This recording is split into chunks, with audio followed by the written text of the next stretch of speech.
డాడీకి సన్కి అంత మంచి బాండ్ రాదు. ఈ మూవీలో బాండ్ని మనకి మంచిగా చూపించారు.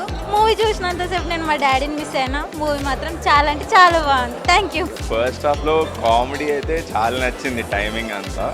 సెకండ్ హాఫ్ కొంచెం ఎమోషనల్గా ఉంది, బట్ చాలా నచ్చింది మూవీ అయితే. అందరూ వెళ్ళి చూడొచ్చు. పర్ఫెక్ట్ రివ్యూ ఇవ్వాలంటే అసలు ఫ్యామిలీ ఎంటర్టైనర్. చాలా బాగుంది movie. First half it's kind. First హాఫ్లో అయితే కామెడీ సూపర్, సెకండ్ హాఫ్లో ఎమోషనల్ చాలా బాగుంది. అందరూ బాగా చేశారు. ఫస్ట్ అండ్ ఆర్కెస్ట్రా కూడా చాలా బాగుంది. మ్యూజిక్ వాల్యూస్ని, మ్యూజిక్ ఇంపార్టెన్స్ని చాలా బాగా చూపించారు మూవీలో. ఎవ్రీ బ్యాక్గ్రౌండ్ ప్లే మనకి ఏదైతే రన్ అవుతుందో ఒక మంచి ఎమోషన్ కనెక్ట్ వస్తుంది. అండ్ ఫ్రెండ్ క్యారెక్టర్ మెయిన్గా మాట్లాడుకోవాల్సింది. ఈ క్యారెక్టర్, ఆ ఫ్రెండ్ క్యారెక్టర్ చేసిన అతను కంప్లీట్లీ ఆ మూవ్ ఆన్ తీసుకెళ్లారనమాట.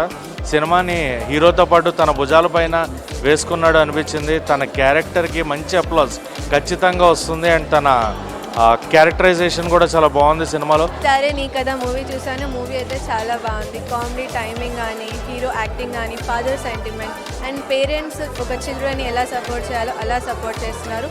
అండ్ మీకు కనుక ఈ మ్యూజిక్ అయితే ఇంట్రెస్ట్ ఉందంటే ఈ సినిమా మీరు తప్పకుండా చూడాలి. ఈ సినిమా గురించి చెప్పాలంటే చాలా ఆర్గానిక్ మూవీ. అంటే మనము చాలా స్పోర్ట్స్ సినిమాలు చూసాము, చాలా డ్యాన్స్ సినిమాలు చూసాము, చాలా కమర్షియల్ సినిమాలు చూసాము. కానీ ఈ సినిమాలో నాకు నచ్చింది ఏంటంటే బెస్ట్ మ్యూజిక్ అబ్బా. ఎందుకంటే ఈ సినిమాలో ఒక సోల్ ఉంది. అంటే చూసేటప్పుడు ఒక అంటే ఒక ఫీల్ లోపల నుంచి ఎలా వస్తుందంటే ఇది మన కథ కదా, మనం వెళ్ళే దారిలో జరిగే కథ కదా, ప్రతి మిడిల్ క్లాస్ అబ్బాయి కథ అనేది అనిపిస్తుంది అనమాట. లైక్ పర్ఫార్మెన్స్ అయితే ఫస్ట్ టైం అయినా సరే ఇరగా తీశారు, చాలా బాగా చేశారు. మంచి ఎంటర్టైన్మెంట్, ప్రశాంతంగా ఒకసారి వచ్చి సినిమా చూడొచ్చు. లైక్ ఒక 2.5 hours అంటే లైక్ ఎక్కడ బోర్ కొట్టదు, ఓకే డన్ అన్నట్టుగా ఉంటుంది సినిమా అయితే. కొన్ని కామెడీ సీన్స్ అయితే అదిరిపోతాయి. అండ్ కుదిరితే ఒకసారి వచ్చి చూడండి, సినిమా చాలా బాగుంది. Very relatable.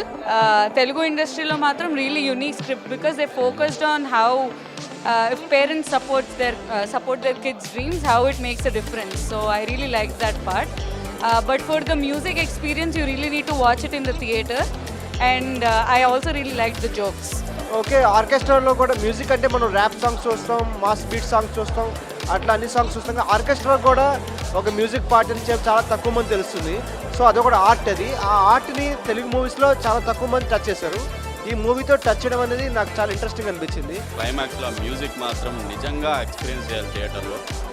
సో చాలా డీసెంట్ మూవీ, మంచి వైబ్ వచ్చింది.